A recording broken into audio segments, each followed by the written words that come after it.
Time frame, images of a generation. We grew up in a simpler time. We sang. Say, kids, what time is it? M-I-C-K-E-Y-M-O-U-S-E. We laughed. Hello, boy. I can't believe I ate that whole thing. We cried. President Kennedy died at 1 p.m. Central Standard Time. He's been shot. Lee Oswald has been shot. We fought. We loved. We were attacked. Japanese have attacked Pearl Harbor, Hawaii by air. Our flag was still there. Now these memories come to life on posters that can be yours today. Go to howdyboomy.com for your copies today. That's howdyboomy.com. howdyboomy.com. Welcome to the Howdy Boomy Show. Another gorgeous day in July. Hopefully, if you're flooded, you've got a little bit of relief coming. That's one thing we have learned about living in the Buffalo, New York area. You can shovel snow, but you can't shovel water. And I know water has caused havoc in the Northeast. I wish those people well. I hope they eventually make a recovery and just make it as easy as possible for them. The people in the South getting heat. Amazing what's going on there. It's all global warming, I guess. I have no idea. You mess around with Mother Nature.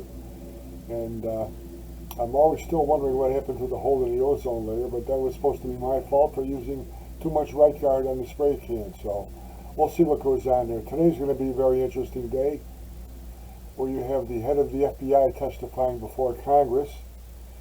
And I know in his prepared remarks he's about to boast about how the FBI has already arrested so many criminals, fentanyl capturing across the country, saving a lot of money for the United States, etc., which is great because the average FBI agent, the man on the street, is doing a fantastic job. It's the people in the Washington office who are actually giving the FBI a terrible, terrible name because they're being politicized. There was one Washington office who wrote memos telling agents that people who are pro-life are terrorists. They should be treated as terrorists. Isn't that interesting?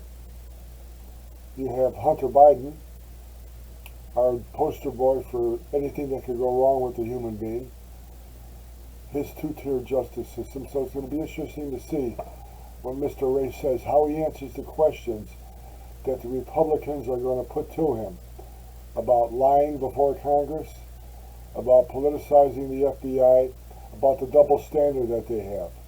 And I'm sure when you hear the results or you watch them live on TV, the Democrats are going to be kissing his ass, telling him what a great job he's doing because he's protecting them. It's going to be interesting to see what happens when the Republicans zone in on him and what kind of answer he gives. Because Washington has a different way of speaking, and they know how to talk and say nothing. Alan Greenspan was head of the Federal Reserve, and he had a 20-minute statement, and at the end of 20 minutes, you had no idea what the hell he said. So I think maybe the same thing will happen here, but I hope they put their feet to the fire and start righting the wrongs that the justice system in this country has been wreaking havoc over the last decade or so, targeting people who are not along with the Bidens, the Democrats, the woke administration, the woke way of thinking.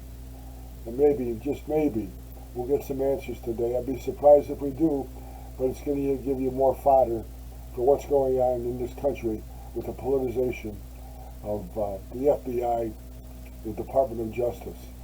Joe Biden skipped a G7 or NATO meeting in probably Europe, Belgium, I'm sure, and I could understand, being a few years older than I am, how a time warp when you fly from west to east could affect you. He missed the dinner because he's probably in bed. You know, old people get that way, which is why we should have a new regime, a new younger generation of leaders, because he's just not physically up to the job. Mentally, he passed go along a time ago and never collected his $200. But he is just not physically up for the job. And I am sure that if you met him in person, you would say the same thing. You know, when Donald Trump entered the room, you knew who was in charge. That's not the same case here. He is just a participant. He is the President of the United States, and that office itself carries all the weight, but he's a lightweight. I am sure our allies take a look there and they say, wow, this guy doesn't know what's going on, but we have to respect him because he's the President of the United States, and he's there in the country with the money and with the arms, so we better respect him, and that's nice to him. But I think deep down they realize this guy has no clue. I hope you have a great day. I hope everything goes well for you. This is going to be a short show today. I've got to go to a couple of softball games with granddaughters. So have a great day. God bless you. God bless the United States of America.